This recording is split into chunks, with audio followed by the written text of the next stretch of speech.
Hi, I'm Blake Lively, and I'm going to be taking the BuzzFeed quiz, which iconic Blake Lively character? Attention, whether people want to look at it or not. All of that starts right now on Courtroom. Before diving fully into the Blake Lively situation, it makes sense to quickly touch on Whitney Levitt. As mentioned earlier, there was a lot of chatter around her after comments made on Nick Viall's podcast, where people seemed almost bewildered by the idea that a woman could be a mother, perform on Broadway, and star in a movie at the same time, as if women haven't been juggling impossible workloads forever. Whitney Levitt, known for The Secret Lives of Mormon Wives, is officially making her feature film debut in a holiday rom-com titled All for Love. And yes, I'm excited. Even from the promotional photo alone, you can tell they've checked every box. There's a barn, there are Christmas lights, and the overall vibe screams cozy holiday fantasy. What else could you realistically ask for? There's always a handsome male lead, there's always forced proximity, and there's always some kind of emotional breakthrough right before Christmas morning. The only real mystery is whether she's playing a single mom or not. But either way, people seem genuinely excited for her. The downside is that we have to wait an entire year to see it, which feels unnecessary. But that's how these things go. More news will come when it comes. Now, shifting gears, there are several clips from Justin Baldoni that are worth discussing, particularly commentary coming from the BBC. It's always interesting to see how mainstream media frames this case, especially when they start discussing the co-star dynamic and the allegation that Baldoni was sued for harassment. At times, the framing almost feels like suing your coach for being too mean, which isn't a perfect analogy, but it gets at something important. A coach's job is to push you, to extract energy, and to get you across the finish line. Directors, by definition, direct. The real question is whether Baldoni was simply being direct and demanding, or attention, whether people want to look at it or not. All of that starts right now on The Rush. Before diving fully into the Blake Lively situation, it makes sense to quickly touch on Whitney Levitt. As mentioned earlier, there was a lot of chatter around her after comments made on Nick Viall's podcast, where people seemed almost bewildered by the idea that a woman could be a mother, perform on Broadway, and star in a movie at the same time, as if women haven't been juggling impossible workloads forever. Whitney Levitt, known for The Secret Lives of Mormon Wives, is officially making her feature film debut in a holiday rom-com titled All for Love. And yes, I'm excited. Even from the promotional photo alone, you can tell they've checked every box. There's a barn, there are Christmas lights, and the overall vibe screams cozy holiday fantasy. What else could you realistically ask for? There's always a handsome male lead, there's always forced proximity, and there's always some kind of emotional breakthrough right before Christmas morning. The only real mystery is whether she's playing a single mom or not. But either way, people seem genuinely excited for her. The downside is that we have to wait an entire year to see it, which feels unnecessary. But that's how these things go. More news will come when it comes. Now, shifting gears, there are several clips from Justin Baldoni that are worth discussing, particularly commentary coming from the BBC. It's always interesting to see how mainstream media frames this case, especially when they start discussing the co-star dynamic and the allegation that Baldoni was sued for harassment. At times, the framing almost feels like suing your coach for being too mean, which isn't a perfect analogy, but it gets at something important. A coach's job is to push you, to extract energy, and to get you across the finish line. Director, it is officially 1 week until Christmas, and instead of slowing down, everything feels like it is speeding up, like the entire year of 2025 is being shoved into the final stretch all at once. And there is a lot to unpack before we cross the finish line. There is a growing list of expert witnesses connected to Blake Lively's case. And now it appears she plans to call someone who is considered an expert in DARVO, which already tells you exactly where her legal strategy is heading as we inch closer to trial. I want to break down what that means, how it plays into her testimony, and why it may or may not work the way her legal team hopes it will. Before we dive fully into that, though, there's also an update on Whitney Levitt, who people know from The Secret Lives of Mormon Wives and Dancing with the Stars, and now she's heading to Broadway to star in Chicago. On top of that, next year she's set to appear in a Christmas rom-com, which, I'll admit, are some of my favorite movies. Christmas movies and rom-coms are always unapologetically cheesy, and that's exactly why people love them. You already know the formula.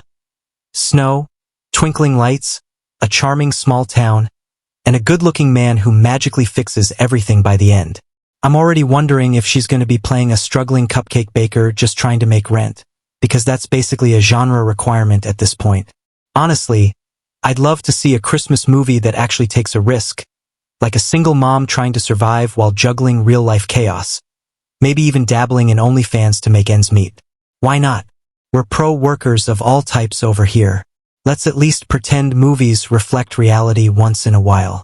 We'll also get into the tragic situation involving Rob Reiner and his wife, with his family finally releasing a statement following their deaths, which is heavy and heartbreaking in a completely different way. And beyond that, there's still a lot happening in the wider world that deserves.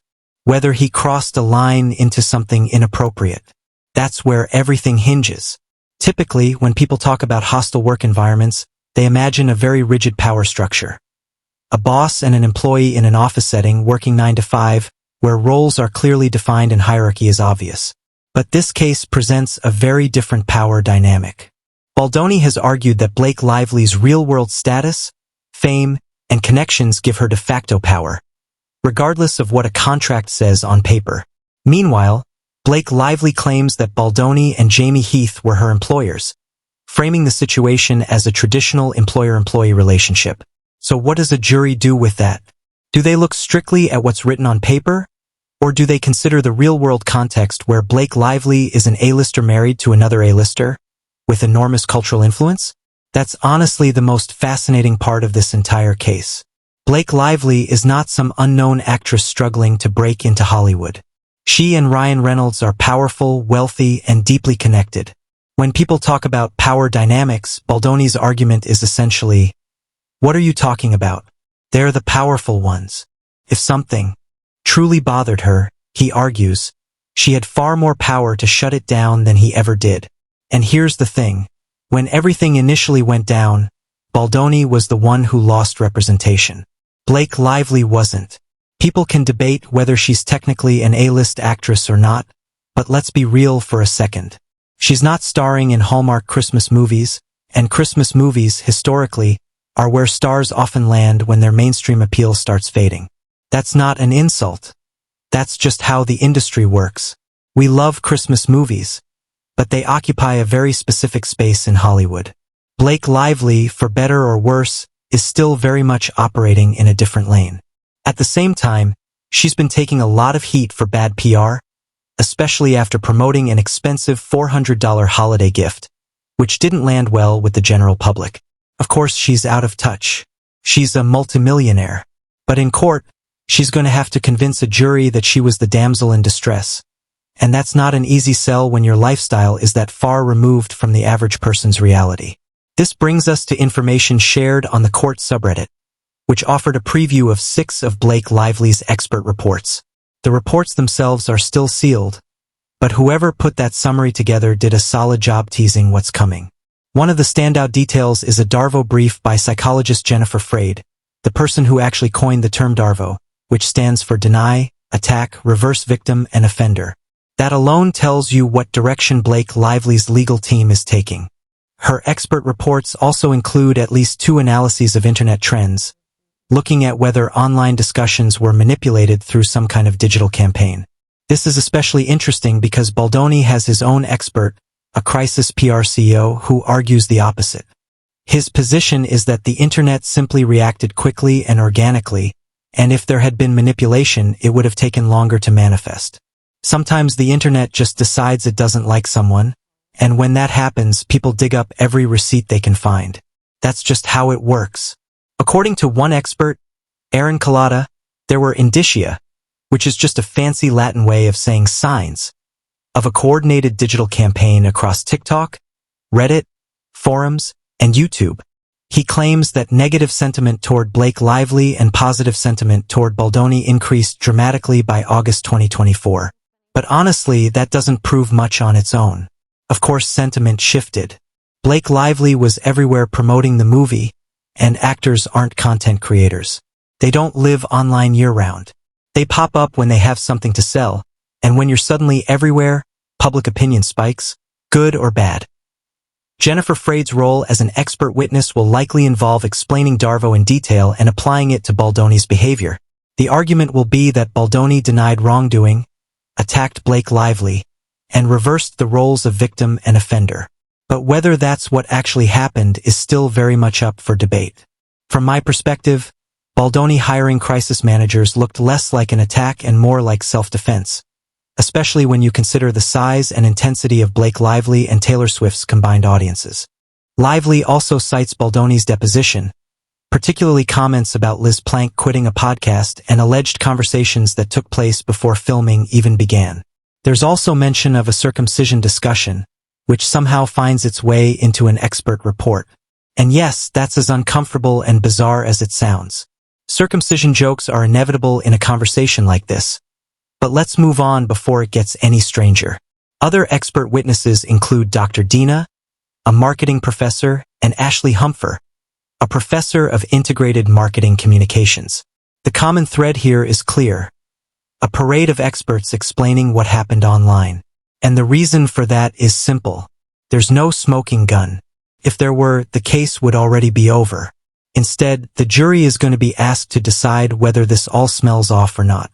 At the end of the day, the jury will have to decide whether Blake Lively truly lacked the power to speak up, provide evidence, or clearly establish harassment, or whether this is an attempt to reframe public backlash as something darker and more coordinated. Personally, if I had to bet, I don't think she's going to win. That's my stance right now, respectfully.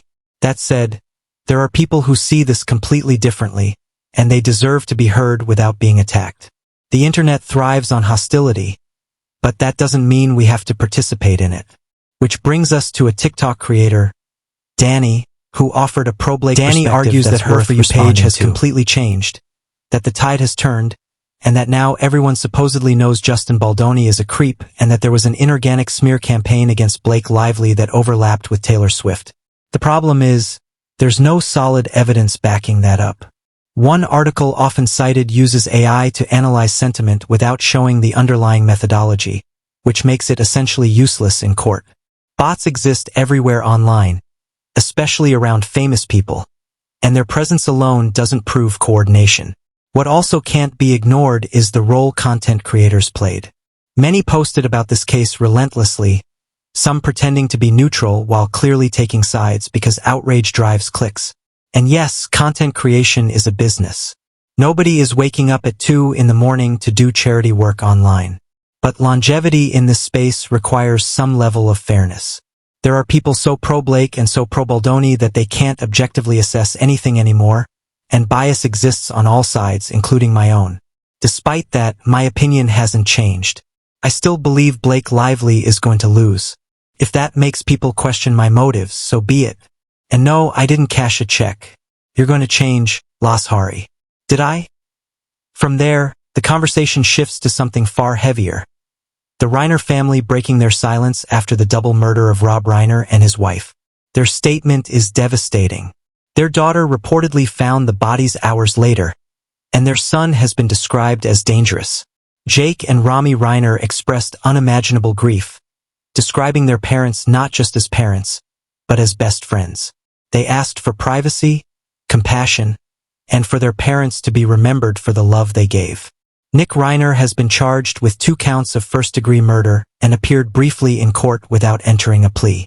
It's a tragic situation all around, especially when mental health failures are part of the story. From tragedy, the discussion moves to healthcare, where Mike Johnson has blocked a vote on extending Affordable Care Act subsidies despite majority public support. The system is broken. It's been broken for decades. People are watching premiums double, skipping doctor visits, and suffering because politicians offer nothing but concepts of a plan. Representative Chip Roy, a Republican from Texas, even called out his own party for offering milquetoast garbage, while insurance companies rake in profits. Whether you love or hate the ACA, a system that doesn't work for everyone doesn't work at all. Finally, Jack Smith testified that he believes he could prove Trump engaged in a criminal scheme to overturn the 2020 election, as well as unlawfully retaining classified documents. He testified under oath. If there were proof he was lying, he'd already be charged with perjury. Instead, the country remains divided, watching accountability become a political weapon. The show ends with Megyn Kelly criticizing Vanity Fair's photography of Trump officials, arguing the images reveal bias. Whether you agree or not, the underlying message is that power, corruption, and cruelty have a way of aging people quickly. And with that, the morning wraps up. We've done enough damage for one day. There's more coming this afternoon. We're ripping our way into 2026, and we're not taking prisoners. I'll see you later. As always, twice a day, every day. I'm Lashari. This is the Corvanta. Like and subscribe it. Thanks for watching.